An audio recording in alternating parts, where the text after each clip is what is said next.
Hai semuanya, selamat datang di Cakrapot, Cakrawikara Indonesia bersama saya Roni dan Dewi. pada episode kali ini karena kita akan membahas terkait spesifik ke ambang batas presiden, aku mau tanya sih, apa sih sebenarnya ambang batas presiden atau presidential threshold itu sih?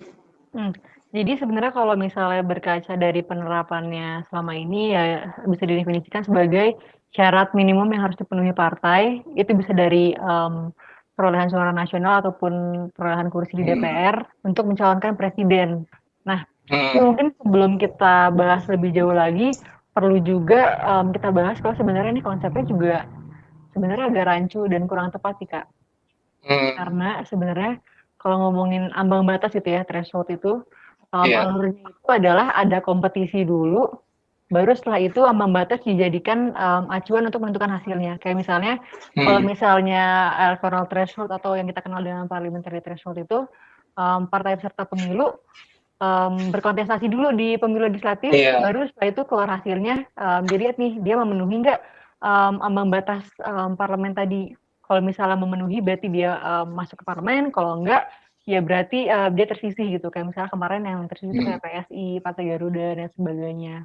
Nah, sedangkan penerapan presidensial threshold ini kebalik. Jadi justru ada hasilnya dulu baru dijadikan acuan gitu. Jadi sebenarnya secara konseptual ini udah agak membingungkan dan bahkan sebenarnya lebih cocok kalau misalnya disebut aja sebagai syarat pencalonan presiden, Kak. Iya. Kalau dilihat sebenarnya berapa sih yang sebenarnya kita implementasikan saat ini? Sekarang kalau itu yang 25% suara sah nasional atau 20% kursi di DPR. Jadi emang lumayan tinggi sih Kak. Dan mungkin ini kita bisa bahas juga nih lebih jauh sebenarnya relevansinya yang sebenarnya bisa dipertanyakan ya Kak. Iya benar. Karena kan tadi juga ada kerancuan juga kan terkait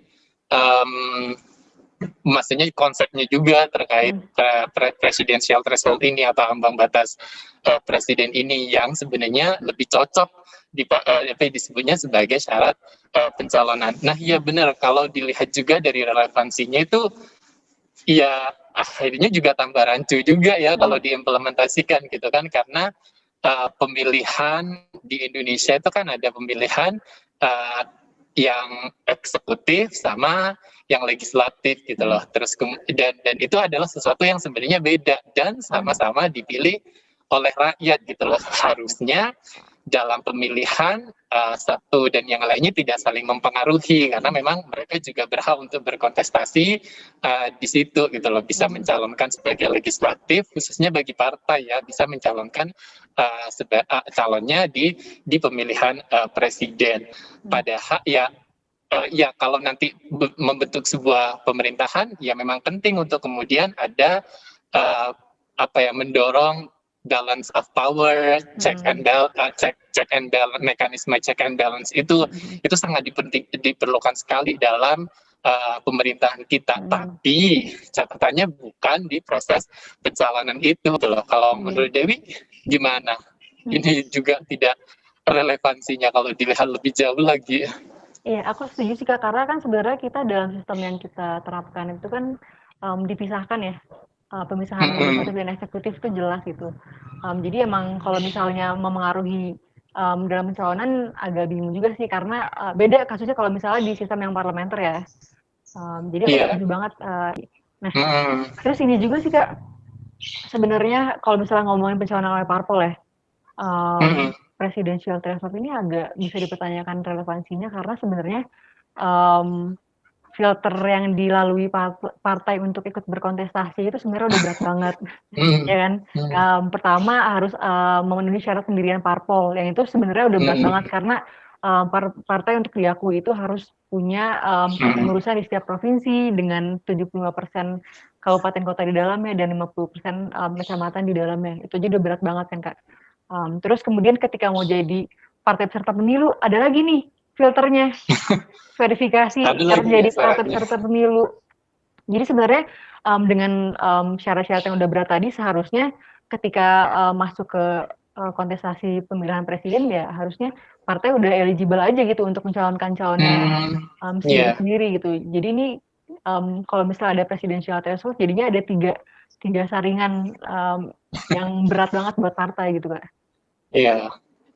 Ya, aku setuju banget sih karena juga semakin membatasi juga kan pada partai itu sendiri gitu loh kan, dengan setidaknya saat ini ada 3 penyaringan yang cukup berat banget Mm, buat partai untuk kemudian bisa berkontestasi. mm, Nah, pertanyaan selanjutnya itu kayak kalau banyak yang mencalonkan, itu bukannya nanti bahkan menambah polarisasi di masyarakat atau sulit untuk konsolidasi di pemerintahan kita. Itu gimana sih untuk menjawab hal tersebut yang banyak terjadi dalam masyarakat kita? mm. Sebenarnya kalau misalnya calonnya jadi banyak, pertama bagusnya masyarakat atau rakyat itu kan pilihannya jadi banyak ya Kak. Terus kalau misalnya Hmm, masalah polarisasi, polarisasi itu kan sebenarnya kan dua kutub ya, perpecahan dua ya. kutub gitu. Kalau misalnya calonnya banyak, justru malah menghindari kita dari polarisasi itu sendiri gitu. Nah kalau Hmm, misalnya dibenturkan lagi, loh kalau misalnya calonnya banyak nanti partainya terfragmentasi dong.